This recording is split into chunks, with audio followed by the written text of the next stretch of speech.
تعالی زمونږ د تیمرګري په سرزمین باندې چې څومره بې ادبي کېږي څومره بې حرمتي کېږي د دې روکتام دپاره نور خلکو ته ضرورت نشته بلکې موږ به په خپله انشاءالله تعالی په یک اواز باندې په یو پلیټ فارم باندې ودرېږو.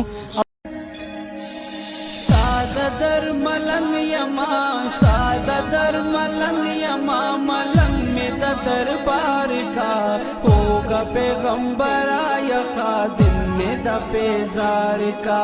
ہوگا پیغمبر آیا خادم میں پیزار کا استاد در ملنگ یما استاد.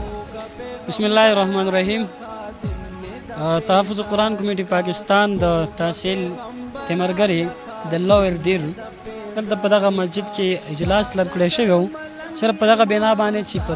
تحصیل تیمرګره لوئر دیر کې تنظیم سازي وشي. یقینو کې د دین دغه مسلمانان د دیر دغه مسلمانان الحمدلله په قرآن کریم باندې په دین اسلام باندې ښه مین خلک دي. په تحصیل ادینځای کې په ګڼ شمېر تعداد سره علما کرام د هر طبقې سره تعلق ساتونکي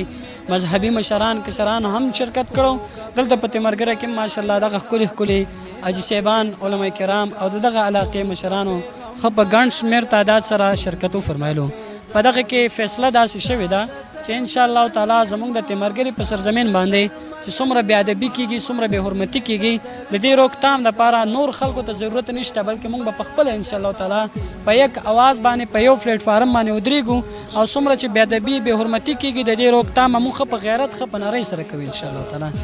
بل داسې وشو د دغه ځای دپاره یو تنظیم سازي وشوه مشران مقرر کړی شو. دوی مشران به اوس یونین کونسل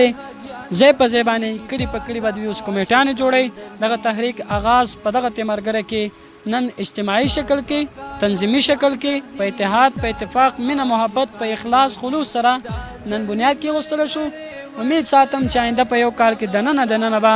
پوره دیر دوی په خپله کور کې انشاءالله څومره چې د اردو اخبار وي څومره چې کمزوري صفحې والا قرآن کریم وي یا څومره چې داسې مختلف اشکالو کې شکلونو کې بې ادبي کېږي د دې ټول روکتام به انشاءالله زما د دیر دغه خلک په خپله انشاءالله تعالی په خپلو مټو سره کوي. انشاءالله تعالی زما د تحفظ قرآن کمیټي پاکستان د شورا علما کرام د هرې ضلعې مشران صدور د هرې ضلعې متعلقین ملګرو ته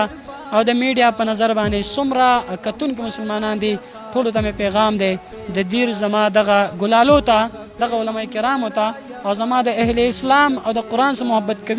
کوونکو دپاره خپلو دعاګانې ضرور کوئ او ټول مسلمانان په دغه اواز کې د دغه تنظیم سره په یو اواز په یو پلیټ فارم ودرېږئ. دنیا به مو ښایسته شي آخرت به مو ښایسته شي الله چې راضي شي هر څه راضي شو چې الله خفه شو هر څه به غرقه شوه. لهذا دغه پیغام دی تنظیم مشرانو ته چې الحمدلله ثم الحمدلله دا ملګري د تاسو سره ولاړ دي په دغه اواز کې د دې بې حرمتۍ روکتام کې دا به تاسو سره خامخا شانه به شانه وي په یو ځای کې به هم دننه نه وروسته کېږي. الله رب کائنات دې زموږ حاضري د دوی حاضري زموږ خبرې د دوی اورېدل موږ له په خپله په دوی له اورېدو باندې عمل کولو توفیق را نصیب کړي او دوی له دې مزید سره زموږ اخلاص سره غیرت سره جرأت سره ورځ په هر انداز کې دغه ټولو بې ادبیانو روکتام لپاره مزید توفیق نصیب کړي. وما علینا الا البلاغ. مهرباني خادم میں پیزار کا ہوگا پیغمبر آیا خادم میں پیزار کا استاد در ملنگ یما استاد در ملنگ یما ملنگ میں دربار کا ہوگا پیغمبر